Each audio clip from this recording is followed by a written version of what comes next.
Bismillahir Rahmanir Rahim. Assalamu alaikum wa rahmatullahi wa barakatuh. Today we are going to be covering a series of interviews with some of the renowned scholars who've attended the World Islamic Economic Forum roundtable discussions here in Johannesburg.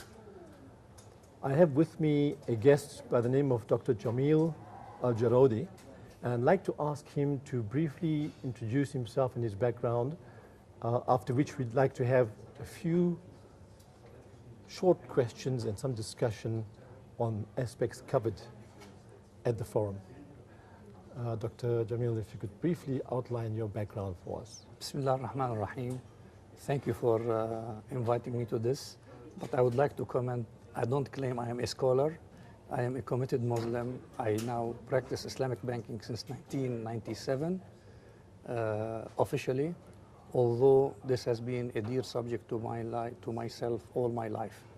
So when the business started really emerging properly, I shifted completely to this industry. I am a Lebanese by birth and by nationality, and I have studied the USA I had my MBA and PhD in finance from the USA, and I've been working in the Arab countries since 1982 full-time. I've spent about 14 years in Saudi Arabia, then back to Lebanon where I established an investment bank, sold my shares in 1999 to go to Bahrain, establish one of the first mergers done in Bahrain between two Islamic institutions, then back to Beirut to establish another Islamic bank, which was Arab Finance House.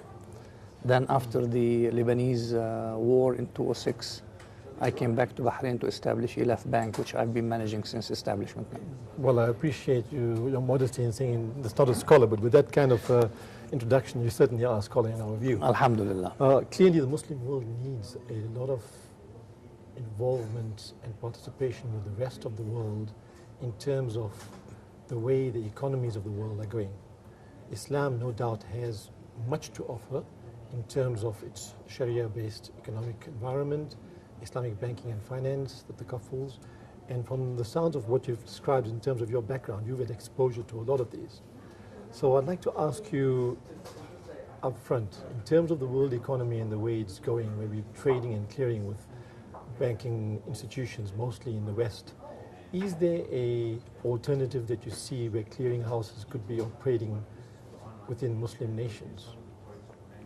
Well, definitely I believe that Islamic finance, which really effectively emerged in the late 70s, early 80s, although the beginning of Islamic finance officially was in the late 50s.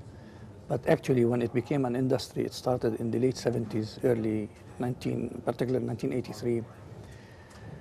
It was not at that time neither now it meant to be a substitute to what you have as world economies. It is just another parallel kind of business, which we believe its initial mission was to allow the Muslims who are practicing their religion to be able to also practice their economic life through the same discipline. However, it is such an important industry that it could lead itself to be a very prominent player in the world economies all over. First of all, if we talk about the true Muslims who behave properly, who are not greedy, and who really appreciate what is the meaning of applying Sharia principles, that will create a sample to the other people to believe in this. That's the heart of it. The element of greed and lack of ethics in the global economic investment and trade that sometimes leads nations to suffer the consequences. There are so many out today.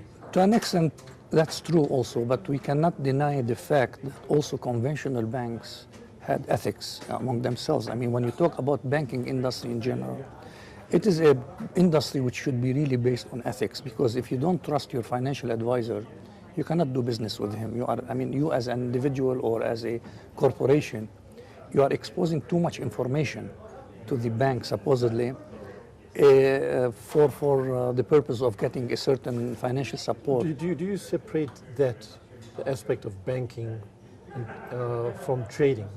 So, yes, so trade course. finance in terms of Islamic finance and Islamic banking as separate institutions, separate, almost completely in parallel, sometimes conflicting environments. Exactly, because most of the Islamic banks which also emerged recently, they really never went into the fact of becoming traders themselves, although by law in some countries they are defined as a trader. Except in Kuwait, I think the experience of Kuwait Finance House, it was a true example of an Islamic bank which gets into the daily life of people. You would have, for example, a car showroom owned by the bank, and they have different cars being sold there, which they own it. Most of the other industry applications were done through taking what's available in the conventional market, taking what people knew to deal with in their daily life, and they just put it under a Sharia structure. Now, of course, definitely, and that goes back to how strong your Sharia board is, most of these deals are done properly and they are Sharia compliant, and that's really al-yusr in Islam. It can find always avenues and ways to make people's life easy, because that's one of the objectives of fiqh. You have two fiqh al-ibadat and fiqh al-mu'amalat. Fiqh al-mu'amalat is meant to allow people to practice their daily life under the Islamic jurisdiction. And over time, all these concepts of Islamic banking, Islamic finance, in recent years seem to be maturing more and more. Taking as examples the way our beloved Prophet Muhammad sallallahu alaihi wasallam and aspects of Quran which talk about non-interest trading, which talk about ethical behavior, which talk about avoidance of greed. All these concepts now evolving into Islamic banking and finance. In your view, is it happening in a manner where it could be in place within the next few years, or do you think it will still take a long time to evolve into maturity? No, I'm sure it will take longer time than just 2 years, but we can see now already more positive signals. If you look at, as I said, the history of Islamic banking, officially it is 1983, but between 1983 till year 2000, which is like 20 years, the industry did not advance too much. But between let's say 2000 and 2005, it really grew tremendously. And then between 2005 and 2010, so the speed at which it is growing is faster, it is higher, and it's attracting more and more people who were either Muslim marginal or non-Muslim who believed in this as a specialized industry, and they are adopting it as a profession. They don't have really to adopt Islam as a religion, but they are adopting Islamic finance as a profession. So non-Muslims are also moving towards this as an alternative investment platform. And they themselves were able to bring with them the experience of conventional, of conventional banking, which had a lot of instruments, it had a lot of products. Now, mind you, not all products which are available in conventional could be quote unquote translated or modified to be put in Islamic finance. Islamic finance or Islamic principles, you have to own the asset, you have to have the asset which you would be able to trade or be able to make transaction on it. You don't sell options in the out, where you don't own anything. And that really what led the world into several milestones of disasters, if you notice, in the crash of the 29-30, then there were some also defaults in the 80, 83, 85, then you had the recent one. So there were these incidents which, because of the derivatives which were not based on a strong, on a profound asset, that allowed this speculation and caused this disasters, basically. That raises so many more questions. And in fact, in your talk at the round table with WIEF, there were so many statistics and details you provided us. For example, particularly on Africa, the GDP being up to almost close to 3 trillion. 3 trillion. 52% of Africa being Muslim, 25 of the Muslim countries, majority Muslim nations, and so on. There's so much more I'd like to talk to you about.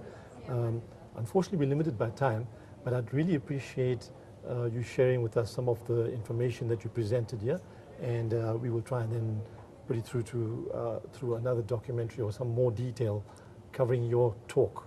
through With the all due ITV respect, channel. and thank you very much for giving me the opportunity, and we are looking forward for other occasions. Thank you. And don't forget to mention financial engineering. As I you will. talked about. Thank you very much Definitely, I for will. your time. Thank you.